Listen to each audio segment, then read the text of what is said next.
వీక్షకులకు స్వాగతం, నమస్కారం. నేటి మన చైతన్యరథంలోని ప్రధాన అంశాలు. మంతా తుఫాన్ నష్టం ప్రాథమిక అంచనా ప్రకారం 5,265 కోట్ల రూపాయలు. శాటిలైట్ చిత్రాలు, డ్రోన్లు, సీసీ కెమెరాల సాంకేతికతను వినియోగించి ప్రాథమిక నష్టాల అంచనాలు రూపొందించామన్నారు ముఖ్యమంత్రి చంద్రబాబు నాయుడు. మంతా తుఫాన్ వల్ల కలిగిన నష్టాన్ని కూడా సాంకేతికతతోనే తగ్గించగలిగామన్నారు ముఖ్యమంత్రి. రాష్ట్రంపై తుఫాను ప్రభావం, సాంకేతికతతో నష్ట నివారణను వివరించారు ముఖ్యమంత్రి చంద్రబాబు. వ్యవసాయ పంటలకు 829 కోట్ల రూపాయలు, ఉద్యాన రంగంలో 39 కోట్ల రూపాయలు, సెరికల్చర్లో 65 కోట్ల రూపాయలు, ఆక్వా రంగంలో 1,270 కోట్ల రూపాయలు, R&Bకి 2,079 కోట్ల రూపాయలు, మున్సిపల్ శాఖలో 109 కోట్ల రూపాయలు, జల వనరుల శాఖలో 207 కోట్ల రూపాయలు, పంచాయతీరాజ్ శాఖలో 8 కోట్ల రూపాయలు, విద్యుత్ శాఖ 16 కోట్ల రూపాయలు, పశు సంవర్ధక శాఖలో 71 లక్షల నష్టం వాటిల్లిందని ముఖ్యమంత్రి వెల్లడించారు. తుఫాను కారణంగా రాష్ట్ర వ్యాప్తంగా 120 పశువులు చనిపోయాయన్నారు. త్వరలోనే నష్టం అంచనాలను తయారు చేసి కేంద్రానికి నివేదిస్తామన్నారు. సాంకేతిక పరిజ్ఞానంతో తుఫాను గమనాన్ని ఎప్పటికప్పుడు అంచనా వేశాం.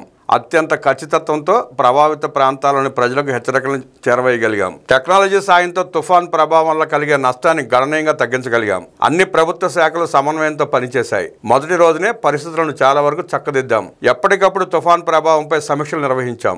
అంతర్వేదిక సమీపంలో తీరం దాటిన తుఫాన్ ప్రభావంతో రాష్ట్రంలో భారీ వర్షాలు కురిశాయి. శాటిలైట్ ఇమేజ్ల ఆధారంగా తుఫాను పరిస్థితిని అంచనా వేశాం.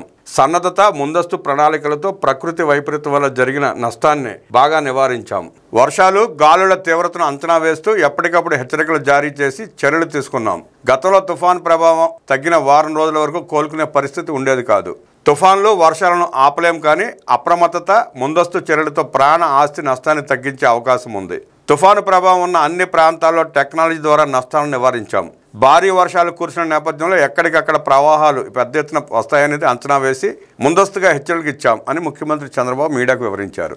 మంత్రులు, ఎమ్మెల్యేలు, ఎంపీలు, ఇతర ప్రజాప్రతినిధులు క్షేత్రస్థాయిలో పర్యటించి ప్రజలకు భరోసా ఇచ్చారు. ప్రభుత్వ ప్రధాన కార్యదర్శి నుంచి కలెక్టర్ వరకు, లైన్ డిపార్ట్మెంట్ల నుంచి గ్రామ, వార్డు, సచివాలయం వరకు ఉద్యోగులు, సిబ్బంది తుఫాను నష్టాల తీవ్రతను తగ్గించడంలో కృషి చేశారు. ఆర్టీజీఎస్ నుంచి మంత్రులు లోకేష్, అనితలు ఎప్పటికప్పుడు పర్యవేక్షిస్తూ క్షేత్రస్థాయికి ఆదేశాలు జారీ చేశారు.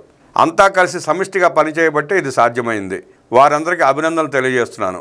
గతంలో అన్నమయ్య ప్రాజెక్టు కొట్టుకుపోయినా, గుండ్లకమ్మ, పులిచిత్ల గేట్లు కొట్టుకుపోయినా పట్టించుకోలేదు. రియల్ టైంలోనే డేటా లేక్ ద్వారా సమాచారాన్ని విశ్లేషించి త్వరగా నిర్ణయాలు తీసుకోగలిగాం. టెక్నాలజీ వినియోగించి పంట నష్టాలు, ముంపు ప్రాంతాలు తదితర అంశాలను కూడా గుర్తించాం. ప్రభుత్వం సాంకేతిక పరిజ్ఞానాన్ని ఉపయోగించి ప్రజలకు నష్టం వాటిల్లకుండా చూస్తుంటే కొందరు ఫేక్ మనుషులు ఫేక్ పోస్టులు పెట్టి దుష్ప్రచారం చేస్తున్నారు. ప్రజలకు ఇబ్బందులు లేకుండా చేయడం కూడా వారికి ఇష్టం లేనట్టుంది. తుఫాను కారణంగా నెల్లూరు నుంచి విశాఖ వరకు భారీ వర్షాలు కురిసిన రాయలసీమలో కొన్ని చోట్ల వర్షాలు పడలేదు. వర్షాభావంతో కొన్ని ప్రాంతాలు ఉన్నాయి. రాష్ట్రంలో మొత్తం 37 కరువు మండలాలుగా ప్రకటిస్తున్నాం. ప్రకృతి విపత్తులను సమర్థవంతంగా ఎదుర్కొనేందుకు మంతా తుఫాన్ అనుభవాన్ని ఓ మాన్యువల్గా రూపొందిస్తాం. టెక్నాలజీ వినియోగం ప్రజా ప్రయోజనాల కోసమేనని ముఖ్యమంత్రి స్పష్టం చేశారు.